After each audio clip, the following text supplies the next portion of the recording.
మా నాన్నగారు వివాహమైన కొత్తలో మాకు మంచి అడ్వైస్ ఇచ్చింది ఏంటంటే, రే మీ మధ్య మనస్పర్ధలు వస్తాయి, మనస్పర్ధలు వచ్చినప్పుడు నా దగ్గర రావద్దు, అమ్మ దగ్గరికి వెళ్ళొద్దు. ఎందుకంటే అదే సమయంలో వాళ్ళ అమ్మ దగ్గరికి వాళ్ళ నాన్న దగ్గరికి వెళ్ళొద్దు. ఎవరి తల్లిదండ్రులు వారిని సపోర్ట్ చేస్తారు. మీరు చేయగలిగింది ఏంటంటే మీరిద్దరు కలిసి దేవుని సన్నిధిలో డీల్ చేసుకోండి.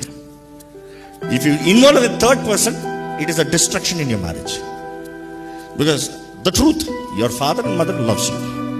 Your father and mother loves you.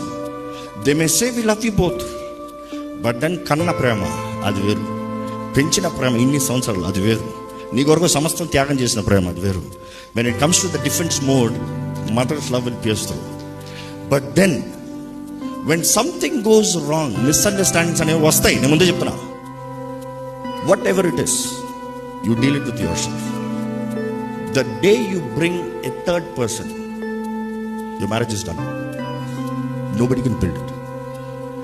నువ్వు ఎవరి దగ్గర చెప్పుకుంటావు అంటే దేవుడిని తప్ప ఇంకెవరి దగ్గర చెప్పడం లేదు.